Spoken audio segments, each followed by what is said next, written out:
Today we're going to talk about some business stuff, some things I've been changing and doing, some YouTube related stuff, and we'll talk about a project that I started that I'm not really sure why I started it.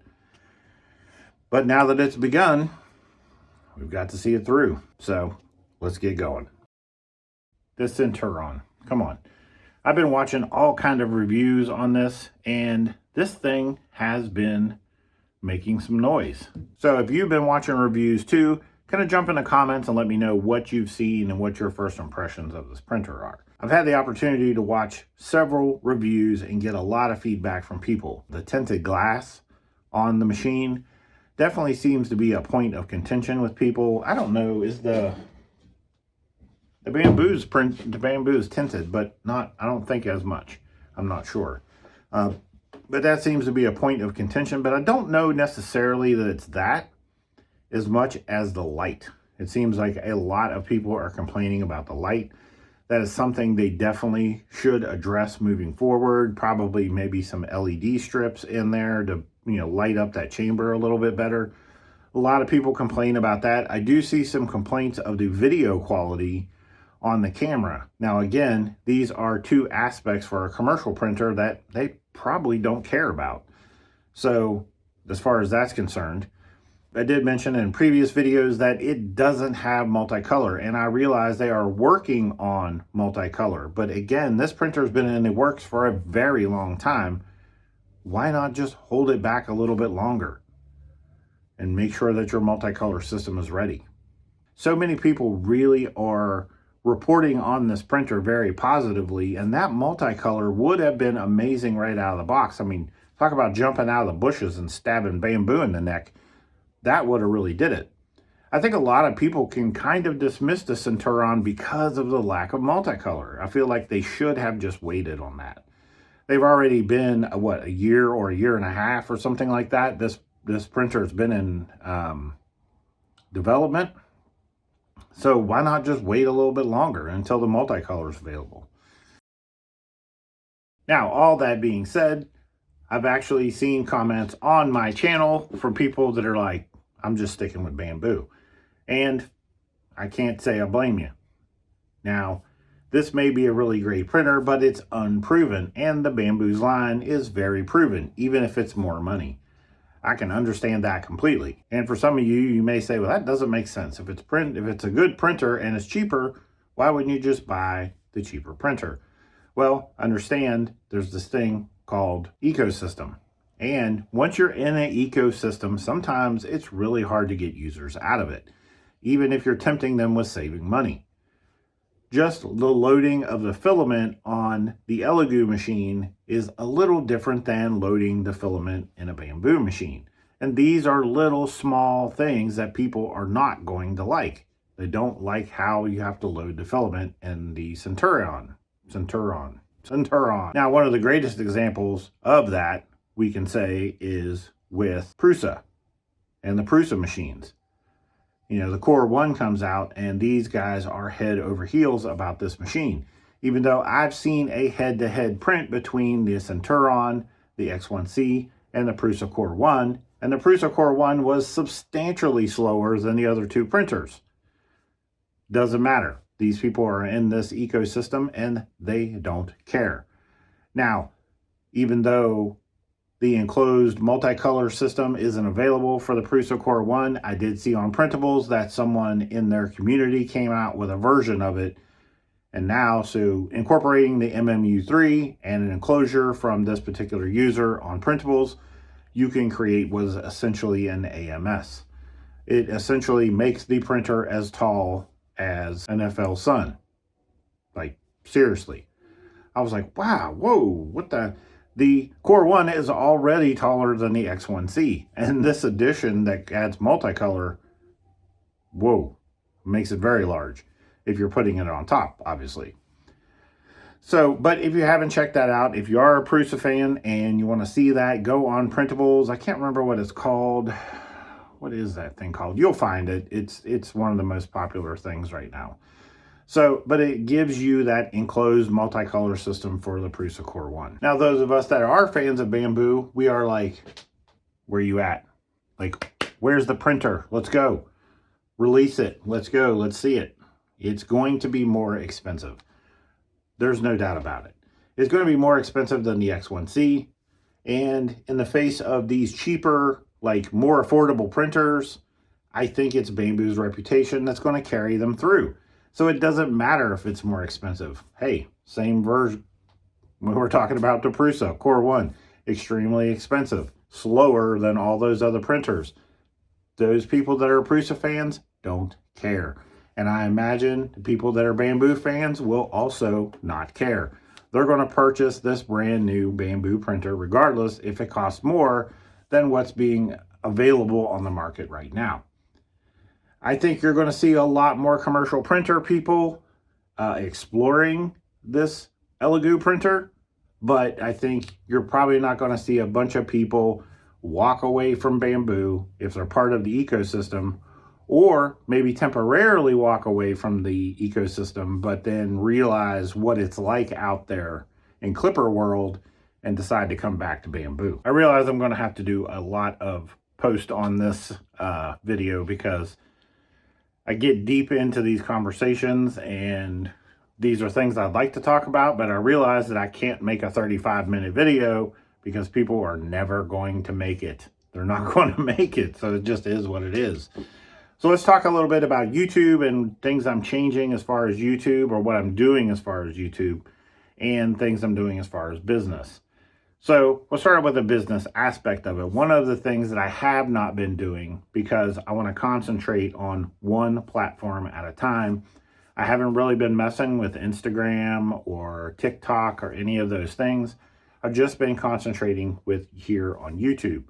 But I realize that the vast majority of people that are watching my videos here on YouTube are makers just like me. They want to have that conversation about, hey, what are we doing as makers? What are we doing as small business owners? That doesn't help me promote product. So it makes sense to start doing stuff like TikTok, where I'm pushing product out there for people to see and then giving them the opportunity to purchase that product if they like it. This is something that I started experimenting with the other day, and I would probably move forward with it. Now, one of the problems is that you can't just include a link in the description of your TikTok video because it is not a hyperlink. They can't click on it to actually go to the product. So in itself, that's a problem. Now with YouTube Shorts, I can incorporate some direct product links into those videos. So if I'm showing people a YouTube short of a product, I can actually tag that product right in the video. And that makes a lot of sense. Again, these are different people that you're marketing to. This long form video right here, probably not customers going to watch this. This is more, you're a maker, I'm a maker, and we're having a conversation. You're in the chat comments talking about the same stuff I'm talking about, and we're having a back and forth. But the people that are going to buy products from me more than likely are not watching these videos. Now, I don't want to change that format. I don't want to flip it up to where I'm doing 3 or 4 minute videos talking about products that I'm trying to sell, and then tagging those products in it, because a lot of you guys probably would not hang around for that. You'd probably be like, oh, now he's just promoting his products, I'm out of here. That's not, not something I'm interested in. So keeping the long form YouTube dedicated to maker talk, and then maybe doing more shorts related to targeting specific products. And the same thing for YouTube, or not YouTube, but TikTok, targeting specific products on TikTok, and no maker talk as far as that's concerned for those particular formats. Now, there really isn't a time when I'm not in 3D printer mode. If I'm not here at the shop, if I've called it a day, I go home and do what I've got to do. I take care of my dogs. We have chickens, we have goats, so I do all those things I've got to do. But at night, when I'm done and I finally get in the house around 10 or 11 o'clock at night, YouTube comes on. And I'm watching review videos, not necessarily for the review itself, but how they're formatting those reviews and how they are setting those reviews up. This video in itself will not get thousands and thousands of views because it's just not the proper format for that. I realize how these things have to be structured, and the ramble is not structured properly to get 5,000 views on it. It just isn't. So I'm paying attention to people's thumbnails, how they open, how they hook people in 2 to 3 minutes in the video, how they're creating some other kind of drama to keep people engaged, because lots of people will fall off at right around 2-minute mark. So I'm seeing all that. The point of those videos is to create engagement throughout the entire video to get people, and as they start to fall off, throw something else out to get their attention again. These are all things you have to learn. Now, just like a great chess player or a great Hold'em player, this takes practice, right? You just have to keep doing it and do it and do it and do it.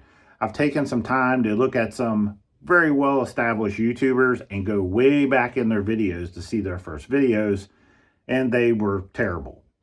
So the same thing, repetition. You just keep putting in the reps. Eventually, you figure it out. The fact that you're brand new and you're not getting a ton of views, it's normal. It's completely normal. It takes that repetition. It takes time to put in the work to learn how to process your videos correctly, how to shoot your videos correctly. What I find is audio is very important, video less is important. Now, I don't know if that's because some people kick on a video and then just listen to it, or the fact that, I don't know. But what I'm hearing, more complaints about bad audio than I do bad video. And that's pretty interesting. Now, these format things I'm talking about aren't unique to just 3D printing. I watch all kinds of videos. So people that do tiny houses and RVs and you name it, just all kinds of subjects I get in, even travel videos. I pay attention to all of that and how they structure their videos. I can't learn how to do that properly if I don't have exposure to it. So not just watching their video, but understanding how that video is laid out. Now, YouTube has become a part of the business structure. It just is. My intent was just to share my journey, but I realized in part of sharing my journey is getting that journey out to people. So if I create videos that attract people and thousands of people see that video, then that is the result. That was the purpose of the channel, was to get this process of creating a 3D print business out there for people to see. Obviously, the format of, hey, I got the brand new hot shit and I'm doing a review on it, is always going to kill a maker in his videos, just depending. You know, Functional Print Friday is one that I watch, and I love his videos, and I kind of watch how he does what he does because he does a very good job at it. It's definitely one format that you could definitely mimic and probably do very well. My concern with the videos that are based off of, oh, I got the hottest new thing, what happens when you don't have the hottest new thing? What happens when you partner with a company and now they bring out a brand new machine, but they don't send it to you? Now, what are you going to do? Because a lot of these early access printers, you can't even buy them. So if you don't have that hottest thing, then you lose out on the views. But if the core of your content is based off of something you create, then you're not at the mercy of other manufacturers. Now, as you guys full well know, these are just my current observations, and my opinions are subject to change at any moment. Actually, I could go home tonight and probably watch a couple videos and be like, you know, I don't think I was right about that. I could change my mind.